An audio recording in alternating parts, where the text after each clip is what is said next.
I have a global experience, both in the US but in France as well. And I've been a leader in all sorts of companies, especially leading global teams, but also in talent management, leading talent management teams in HR. It's a age of remote work, and it's a world is already been a village, global village, right? Mm, So everybody is connected with everybody.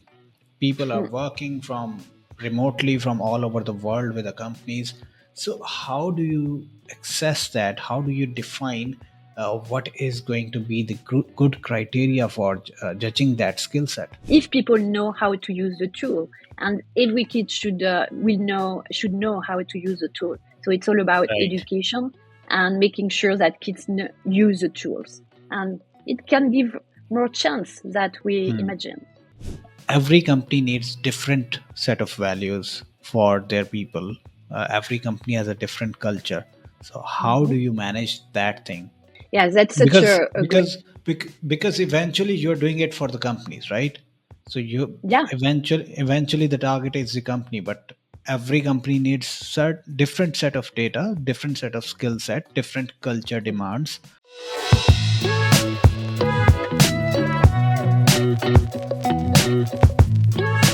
Hello everyone, my name is Ali. I'm the CEO of Al-burraq Technologies, and today we have another tech star with us. She has a very good experience in HR and recruitments.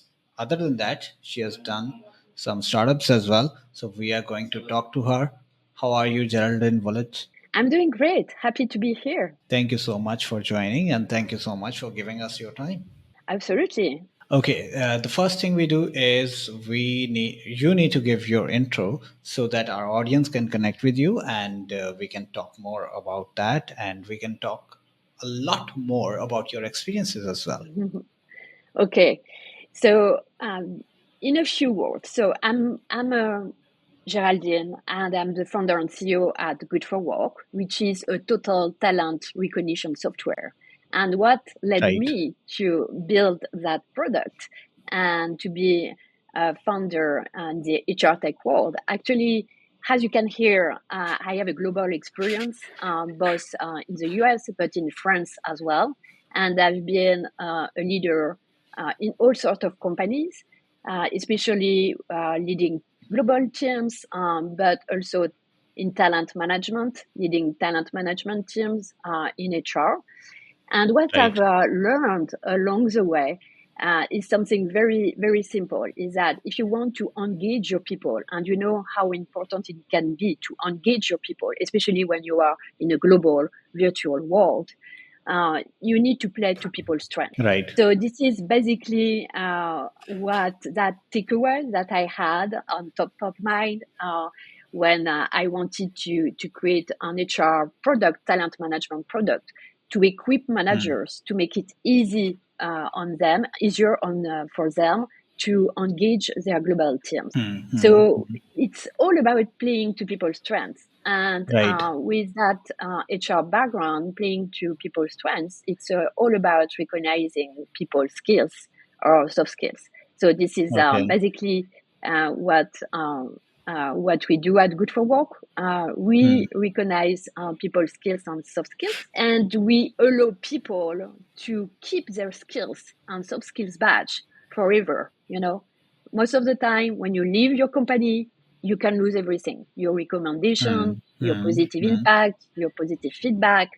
What Okay. we do is to allow people to keep their impact and their skills and soft skills forever in a career wallet. And it's about Web3, but I'm guess Right. we'll talk about that later. Yes, yes, we are going to talk about that later, how you're doing that. But before that, I do have another question as well. These evaluation criterias, these are different all over the world. And these days, it's a age of remote work, and it's a world is already been a village, global village, right? Mm, So everybody is connected with everybody. People are mm. working from remotely from all over the world with the companies. So how do you access that? How do you define what is going to be the good criteria for judging that skill set? That's a great question. So what we want to do and what is super important, we talk about more and more about qualitative people data.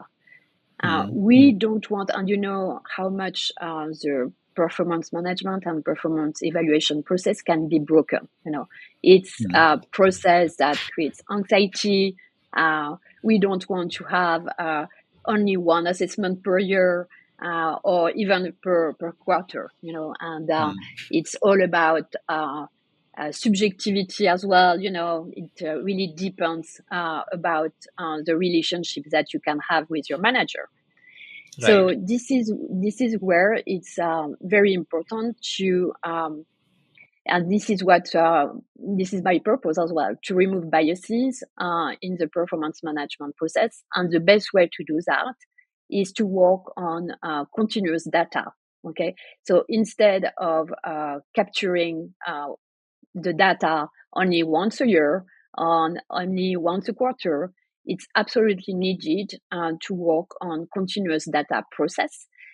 So if you capture continuous feedback, uh, positive feedback, and continuous recognition, it gives you enough data to be able to assess people performance. And what we right. do to remove biases is to make sure that we have insights from people all over the board. Right. Not only one person, but different people. You know, it can be from customers for you. If you can capture that positive feedback from customers, uh, from um, from peers, from other team leaders, it gives much more robustness in Hmm, data, hmm, and hmm. it for the performance evaluation Right, process. right. So that is one aspect, that how you assess the data of the people. But there is one Hmm. other aspect as well. Every company needs different set of values for their people. Every company has a different culture. So how do Hmm. you manage that thing? Yeah, that's such because a great. because eventually you're doing it for the companies, right? So you Yeah. eventually the target is the company, but every company needs different set of data, different set of skill set, different culture demands. So how do you Mhm. manage that thing? Yeah, absolutely. So, and you want to make sure that there's an alignment between your core values as a company Hmm. and Okay. how your talents and your best talents behave, Hmm. right? So Hmm. it means you assess basically the behaviors. So you Hmm. explain who are the role models within the company, who have the best behaviors aligned with the strategy. So, for example, if if your core values is about customer excellency, how to serve in an excellent way the customer, you want to make sure to recognize the best performer, the role model, who exactly do have these listening skills, who exactly do have all these skill set that makes the customer happy. So you identify, you break down the core values in terms of behaviors. And most of the time, how you do that in a very simple way, you identify your best talents, your best performers, and you make them the role model. And you know what? Recognition is the first driver of people engagement. So if you Hmm. recognize that particular behavior for a top performer, you do the job. Okay, so my follow-up question on it. So when you do that, when you do those Mhm. assessments, then of course you're doing it for the employees of one company, and there will be people who are misfit in that culture, right? Am I right or wrong? Yes, absolutely. You know, it's Right. all, So, from this point, I have another thing, another opinion on that. What if you just analyze the data of the people independently, right? And then assess the mhm. data of the companies independently and use one AI matchmaking tool that can tell companies, okay, whenever you need someone in that particular field, here is the set of people who exactly fit in your culture. Because once you have the data of the people, you know what kind of mindset they have, right? And what kind of Mm-mm. workplace they love. And Mm. companies data can tell you what kind of culture the company has and what kind of people they are looking for. So if you do that matchmaking through AI, that will be a good thing. What do you think? Of course, if you can, it's again, it's a question of quality of data.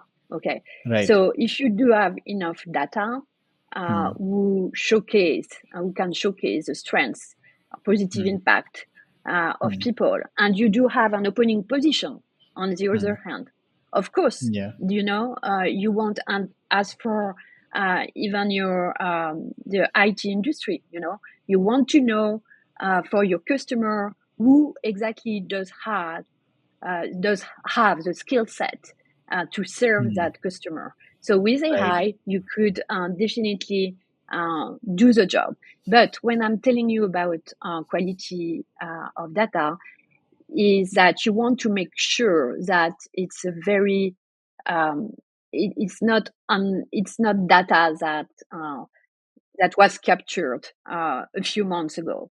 Right. Right. You Right. want to Right. make sure that it's continuous data.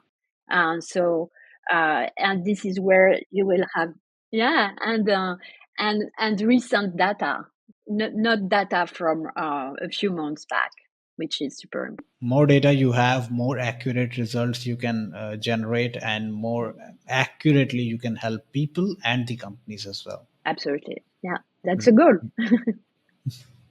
And you see how beautifully I'm telling people that I'm expert in AI, and I'm telling you the use cases as well. So I'm I can indirectly pitching people that I am the expert of AI. Do talk to me. I can tell, and I think there's a lot to do to align competencies and skill set with the needs, because all the performance of a company Mm. definitely is about leveraging their talent management. So Yeah. about people, and Right. about people being engaged in Mm. their role. And again, as you know, my purpose is really to play to people's strengths, and we know that Mm. people are very fully engaged when they Right. can showcase what they are good Mm. at.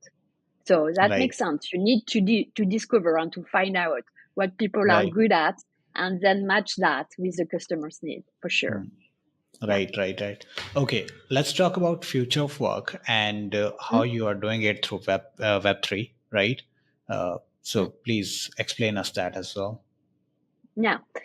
So we know that we want to have this qualitative data, okay, Mm. and that continuous recognition is a way to capture people data.